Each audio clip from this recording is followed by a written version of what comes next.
Months after Hillsborough County adopted him out to a new home, this little guy arrived at a local animal rescue nearly dead. The dog, now named Theo, showed up emaciated, covered by thousands of fleas, and blind. The Care Animal Shelter is demanding that Hillsborough County commissioners dig into who Pet Resource Center allows to adopt dogs. Sadly, Target 8 investigative reporter Steve Andrews, who's been on this story, already has some of those answers. You know, the Hillsborough County Pet Resource Center hands out animals to nearly anyone who walks through that door and is willing to adopt one or more. And believe it or not, this horrible case of neglect is considered by the county a successful live release. Little Theo arrived at the Care Animal Shelter in Ruskin in early March, 4 months after Hillsborough's Pet Resource Center adopted him out.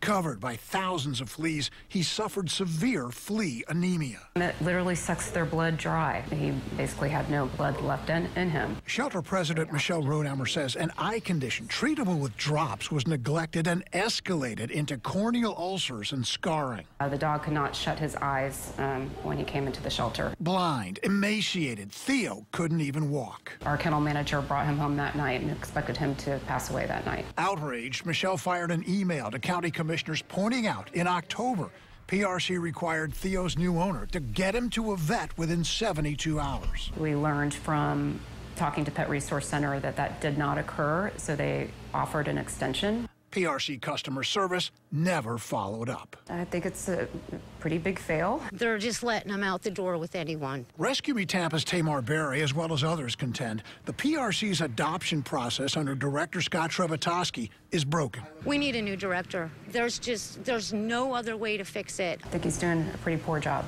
I think we need a new director. Tamar wonders if commissioners even care. They're not hearing from the Board of County Commissioners, and commissioners don't care about animals.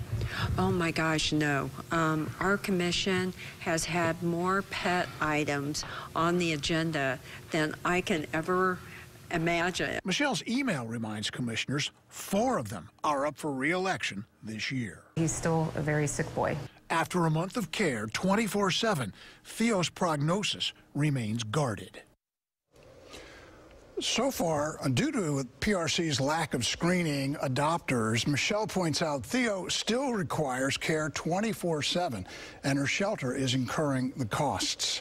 Now, that is called pause out the door, get those live release numbers up, no matter where these animals end up. And that, in and of itself, is cruel. Yeah, what about the person who adopted the dog to begin with? Well, PRC issued a statement today saying that it investigated and it's recommending that prosecutors bring charges against that owner for cruelty and be brought against her mother for cruelty, as well as impeding an investigation. This might all have been avoided had there been some sort of screening process at PRC. And if you think this one's bad, I got one coming that'll just blow your mind. Wow. Well, I can only imagine, considering what you just showed us already. All right, thank you, Steve. Sure.